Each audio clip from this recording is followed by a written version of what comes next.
नमस्कार साथीहरु, स्वागत छ तपाईहरुलाई मेरो च्यानलमा। आज म मेरो किचनमा आलु भटमास र गुन्द्रुकको तरकारी बनाएर देखाउँदै छु। यसको लागि आवश्यक पर्ने सामग्रीहरु मैले यसरी तयार गरेको छु। यसमा रहेको छ मेथी, हरियो खुर्सानी, लसुन, त्यसैगरी धनिया, प्याज र बोइल आलु र सफा गरी तातो पानीले सफा गरी राखिएको गुन्द्रुक, स्वाद अनुसार नुन, भटमास र हरियो प्याज पनि लिएको छु। आशा गर्दछु तपाईहरुले मेरो भिडियोलाई अन्तिमसम्म हेरिदिनु हुनेछ। धन्यवाद। ल अब सुरु गरौँ। तेल तातिसकेको छ। यो तेलमा पहिला भटमासलाई तार्दै छु मैले।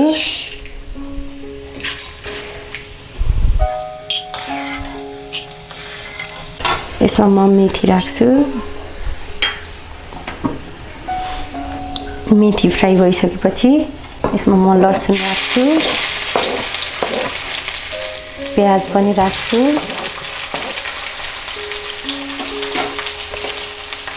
थोरै यसमा बेसार,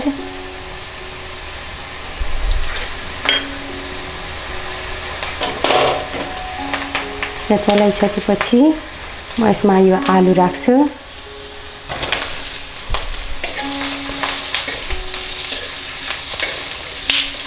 यसलाई 1 मिनेट जति पकाइसकेपछि यो उसिनेको आलु भएकोले धेरै पकाउनु पर्दैन। यसमा चाहिँ म यो हरियो प्याज र खुर्सानी सँगै राख्छु। यसलाई चलाउने।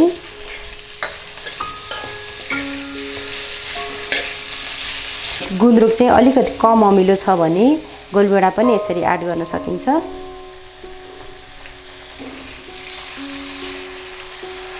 यसरी गोलभेडा राख्दा गुन्द्रुकको स्वाद अझै मिठो आउँछ।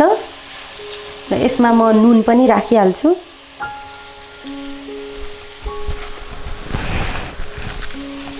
नुन पनि सँगै राख्ने गोलभेडा सँगै। यसलाई चलाउने।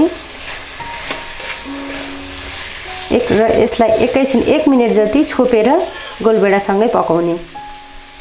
अब यसलाई 1 मिनेट जति पकाइसकेपछि छोपेर यसरी ग्रेभी भएर आउँछ यो।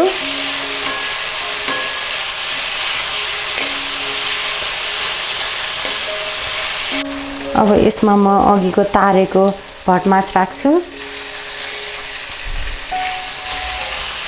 यसलाई पनि सँगै यसरी मिक्स गर्ने। र सँगै म यो धोएर राखेको गुन्द्रुकलाई पनि राख्छु।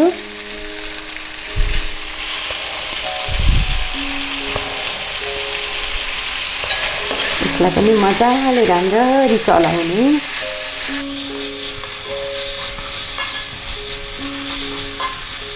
अब यसमा आवश्यकता अनुसार कतिको सुप चाहिन्छ त्यो अनुसार तातो पानी राख्नुपर्छ साथीहरु।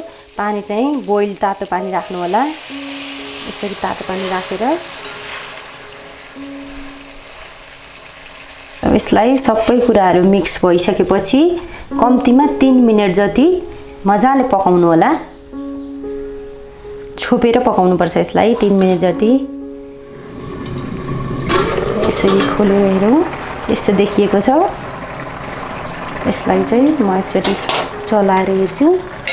यतिको भएको छ। यो पाकिसकेको छ।